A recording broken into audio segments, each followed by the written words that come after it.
अस्सलाम वालेकुम and hi friends, welcome back to Hafsanoor kitchen diaries. இன்னைக்கு ஒரு இன்ட்ரஸ்டிங்கான வீடியோ தான் பார்க்க போறோம். இன்னைக்கு நாம பொட்டேட்டோ பெப்பர் சிக்கன் கிரேவி தான் பார்க்க போறோம். உங்களுக்கு இந்த சிக்கன் கிரேவிக்கு ஒரு 1/4 கிலோ அளவு சிக்கன் இருந்தா மட்டும் போதும். ரொம்ப ஈஸியா செஞ்சிடலாம். பிகினர்ஸ் கூட ரொம்ப ஈஸியா செஞ்சிடலாம். நான் எடுத்து வச்சிருக்க ஸ்பைசஸ் எல்லாம் நல்லா ட்ரை ரோஸ்ட் பண்ணி ஆற விட்டு வச்சிருக்கேன். சோ இத வந்து நம்ம மிக்ஸி ஜார்ல ஆட் பண்ணிக்கலாம். இதுல நம்ம என்னென்ன ஸ்பைசஸ் ஆட் பண்ணிருக்கோம் மேல கேப்ஷன்ல கொடுக்குறேன். இந்த மாதிரி ஃபைன் பவுடரா அரைச்சு எடுத்துக்கோங்க. தென் இதுக்கு அப்புறம் வந்து ஒரு 100 ml வந்து கர்ட் ஆட் பண்ணிக்கோங்க. இந்த மாதிரி ஃபைனா blend பண்ணி எடுத்து வந்துட்டீங்கன்னு வெச்சுக்கோங்களேன். நெக்ஸ்ட் நம்ம அதுக்கான பிரிபரேஷன் என்னன்னு பாத்துடலாமா? ஃபர்ஸ்ட் நமக்கு தேவையானது சின்ன வெங்காயம் காலையும் கட் பண்ணி வச்சிட்டோம். தென் ஒரு 1/4 கிலோ அளவு போன்லெஸ் சிக்கன் எடுத்துருக்கோம். இப்போ நம்ம ஸ்டவ் ஆன் பண்ணி ஒரு சாஸ் பேன் வச்சுக்கலாம். நான் யூஸ் பண்ற ஆயில் என்ன ஆயில் பாத்தீங்கன்னா ரைஸ் பிரான் ஆயில் தான் யூஸ் பண்ணிட்டு இருக்கேன். ஒரு 4 குளிக்கரண்டி ஊத்திக்கிட்டா கூட உங்களுக்கு கரெக்டா இருக்கும். 1 டீஸ்பூன் சோம்பு ஆட் பண்ணிட்டு நம்ம இதுல ஸ்பைசஸ் ஆட் பண்ணிக்கலாம். பட்டை கிராம்பு ஏலக்காய் ஆட் பண்ணிருக்கோம். தென் 10 பல் பூண்டை வந்து சின்னதா கட் பண்ணி வச்சிருக்கோம். தென் சின்ன வெங்காயம் வந்து ஒரு கையளவுக்கு மேலேயே ஆட் பண்ணிக்கலாம். ஏன்னா இந்த கிரேவிக்கு பாத்தீங்கன்னா சின்ன வெங்காயம் ஆட் பண்ணி செய்யும்போது நல்ல ஒரு என்ஹான்ஸ் பண்ணி கொடுக்கும். நம்ம ஆட் பண்ணிருக்க ஆனியன் வந்து நல்லா வதங்கி வரணும். நம்ம பூண்டும் ஆட் பண்ணிருக்கோம். அதனால நல்ல ஒரு டேஸ்ட் கிடைக்கும். உங்ககிட்ட நல்ல பழுத்த பச்சை மிளகாய் இருந்துச்சுன்னா அதை ஆட் பண்ணிக்கோங்க. மீடியம் சைஸ்ல 2 தக்காளி கட் பண்ணி வச்சிருக்கோம். சோ அதே நம்ம ஆட் பண்ணிக்கலாம். இதுல நம்ம கொஞ்சமா கருவேப்பிலை ஆட் பண்ணிருக்கோம். வெங்காயம் ஆட் பண்ணும்போது கருவேப்பிலையை சேர்த்து ஆட் பண்ணிடணும். சோ பாத்தீங்கன்னா எண்ணெயில வதக்கும் போது நல்ல ஒரு ஃபிளேவர் கிடைக்குங்க. நம்ம நல்லா வதங்கணுங்கிறதுக்காக கொஞ்சமா உப்பு ஆட் பண்ணிக்கலாம்.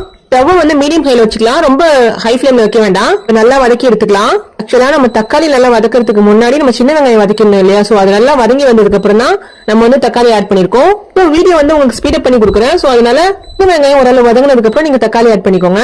தென் இதுலயே நம்ம வந்து ஒரு 2 டீஸ்பூன் அளவு இஞ்சி பூண்டு பேஸ்ட் ஆட் பண்ணிக்கலாம். ஏன்னா நான் சிக்கன் ஆட் பண்றதுனால ஒரு அந்த ஸ்மெல் இருக்கும்ல, ஆல்ரெடி நம்ம எல்லாம் வாஷ் பண்ணிருப்போம். இருந்தாலும் சிக்கனோட ஸ்மெல் வந்து இருக்கக்கூடாது இல்லையா? சோ அதனால 2 டீஸ்பூன் ஆட் பண்ணா கரெக்டா இருக்குங்க. மல்லி இலை இருந்துச்சுன்னா கண்டிப்பா ஆட் பண்ணிக்கோங்க. இன்னொரு நல்ல ஃபிளேவர் என்ஹான்ஸ் பண்ணி கொடுக்கும். இதுல நம்ம 1 டீஸ்பூன் கீ ஆட் பண்ணிக்கலாம். நீங்க இந்த கிரேவில பச்சை மிளகாய் ஆட் பண்றதை விட நல்ல சகப்பா பழுத்த பச்சை மிளகாய் ஆட் பண்ணி செஞ்சு பாருங்க. கிரேவியோட டேஸ்ட் என்ஹான்ஸ் பண்ணி கொடுக்கும். நான் சொல்றது இந்த கிரேவிக்கு மட்டும் இல்ல, நீங்க எந்த குழம்பு செஞ்சாலும் சரி குழம்புக்குமே நீங்க வந்து ஆட் பண்ணி செய்யலாம். அது நல்ல ஒரு டேஸ்ட் கிடைக்கும். இதெல்லாம் தாண்டி இன்னொரு விஷயம் என்னன்னா, நம்ம பிரியாணி நார்மலா செய்வோம்ல, சோ அந்த பிரியாணிக்கு நம்ம வந்து பச்சை மிளகாய் ஆட் பண்றதை விட பழுத்த பச்சை மிளகாய் ஆட் பண்ணி செய்யும்போது பிரியாணியோட டேஸ்ட் என்ஹான்ஸ் பண்ணி கொடுக்குங்க. சோ அந்த அளவுக்கு ஒரு நல்ல ஃபிளேவர் என்ஹான்ஸ் பண்ணி கொடுக்கும் இந்த பழுத்த பச்சை மிளகாய். இப்போ நம்ம இதுல ஸ்பைசஸ் ஆட் பண்ணிக்கலாம். இதுல நம்ம 1 டீஸ்பூன் மிளகாய் தூள் ஆட் பண்ணிக்கலாம். 1/2 டீஸ்பூன் மஞ்சள் ஆட் பண்ணிக்கலாம்.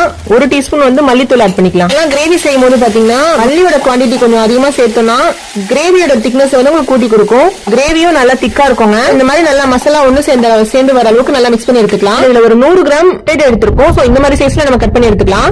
ஆக்சுவலா இது நம்ம வந்து நல்லா தோல்லாம் பீல் பண்ணிட்டு இந்த மாதிரி கட் பண்ணிட்டு லாஸ்டா இதை நம்ம வாஷ் பண்ணிட்டு நெக்ஸ்ட் ஆட் பண்ணிக்கணும். நம்ம தண்ணியில கொஞ்சம் நேரம் போட்டு வச்சிருக்கணும், இல்லன்னா உங்களுக்கு அந்த கலர்னா பிளாக்கிஷ் ஆயிரும். வந்து கட் பண்ணிட்டு தண்ணியில போட்டு வச்சீங்கன்னா அந்த கலர் வந்து உங்களுக்கு சேஞ்ச் ஆகாது, அப்படியே இருக்கும். நம்ம இதுல ஒரு 1/4 கிலோ அளவு சிக்கன் எடுத்திருக்கோம். சோ இந்த சிக்கன் வந்து பாத்தீங்கன்னா போன்லெஸ் சிக்கன் தான் நம்ம எடுத்திருக்கோம். கிரேவி அப்படிங்கும் போது நமக்கு எலும்புனா இல்லாம இருந்துச்சுன்னா நல்லா இருக்கும்ல, சோ அதனால நான் வந்து போன்லெஸ் சிக்கனா இன்னைக்கு எடுத்திருக்கேன். பொட்டேட்டோ ஆட் பண்ணிட்டு லைட்டா மிக்ஸ் கொடுத்துட்டு இதுலயே நம்ம வாஷ் பண்ணி வச்சிருக்க சிக்கன் ஆட் பண்ணிக்கலாம். நாம இந்த கிரேவிக்காக ஆட் பண்ண ஸ்பைசஸ்ல மிளகாய்